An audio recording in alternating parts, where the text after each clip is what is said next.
ಭಾರತಕ್ಕೆ ಎದುರಾಗುತ್ತಾ ತೈಲ ಅಭಾವದ ಸಂಕಷ್ಟ. ಯುದ್ಧದ ನಡುವೆ ಪ್ರಧಾನಿ ಮೋದಿ ದೊಡ್ಡ ಸಂದೇಶವನ್ನು ಕೊಟ್ಟಿದ್ದಾರೆ.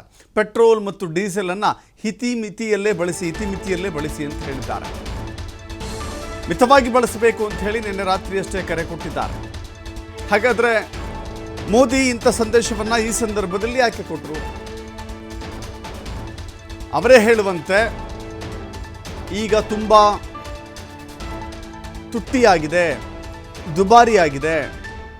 ಪೆಟ್ರೋಲ್ ಮತ್ತು ಡೀಸೆಲ್ ಇನ್ನು ಮುಂದೆ ದುಬಾರಿ ಆಗುತ್ತೆ. ಅಂತಾರಾಷ್ಟ್ರೀಯ ಮಾರುಕಟ್ಟೆಯಲ್ಲಿ ತೈಲ ಬೆಲೆಯೂ ಕೂಡ ಹೆಚ್ಚಾಗುತ್ತೆ. ಹೀಗಾಗಿ ನಾವು ಬಳಕೆಯನ್ನು ಕಮ್ಮಿ ಮಾಡೋಣ ಅಂತ.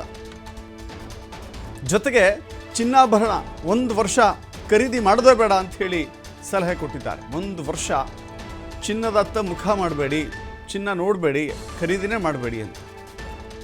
ಇನ್ನು ಪೆಟ್ರೋಲ್ ಡೀಸೆಲ್ ಬದಲಾಗಿ ಎಲೆಕ್ಟ್ರಿಕ್ ವಾಹನಗಳನ್ನು ಬಳಸಿ ಅಂತ ಹೇಳಿದ್ದಾರೆ. ದೇಶದ ಜನರಿಗೆ ಪ್ರಧಾನಿ ಮೋದಿ ಈ ಸಂದೇಶವನ್ನು ಕೊಟ್ಟಿದ್ದಾರೆ. ಜೊತೆಗೆ ತ್ಯಾಗಕ್ಕೆ ಸಿದ್ಧರಾಗಿ ಅಂತ ಹೇಳಿ ಸಂದೇಶವನ್ನು ನೀಡಿದ್ದಾರೆ. ತ್ಯಾಗಕ್ಕೆ ಸಿದ್ಧರಾಗಿ ಅಂತ. ಸೊ ಅಲ್ಲಿಗೆ ಬಹುತೇಕ ವಿದೇಶಗಳಿಂದ ಆಮದು ಮಾಡಿಕೊಳ್ಳುವಂಥ ಸರಕುಗಳನ್ನು ಕಡಿಮೆ ಪ್ರಮಾಣದಲ್ಲಿ ಬಳಸಿ ಅನ್ನೋದನ್ನು ಹೇಳಿದ್ದಾರೆ.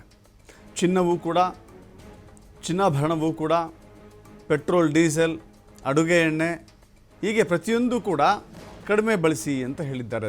ಜೊತೆಗೆ ನೀವು ನಿಮ್ಮ ಕಾರುಗಳಲ್ಲಿ ಓಡಾಟ ಮಾಡಬೇಡಿ ಅಥವಾ ಬೈಕ್ನಲ್ಲಿ ಓಡಾಟ ಮಾಡಬೇಡಿ. ಸಾರ್ವಜನಿಕ ಬಸ್ಗಳನ್ನು ಹತ್ತಿ. ಫಾರ್ ಎಕ್ಸಾಂಪಲ್ ಈಗ BMTC, KSRTC ಎಷ್ಟೇ ದೂರದ ಪ್ರಯಾಣ ಆದರೂ ಪರವಾಗಿಲ್ಲ, ಬಸ್ಗಳನ್ನು ಬಳಸಿ. ಸೊ ಅದರ ಮೂಲಕ ಇಂಧನವನ್ನು ಉಳಿಸಿ, ತುಂಬ ಕಡಿಮೆ ವೆಚ್ಚದಲ್ಲಿ ಪ್ರಯಾಣವನ್ನು ಮಾಡಿ ಅಂತ ಹೇಳಿ.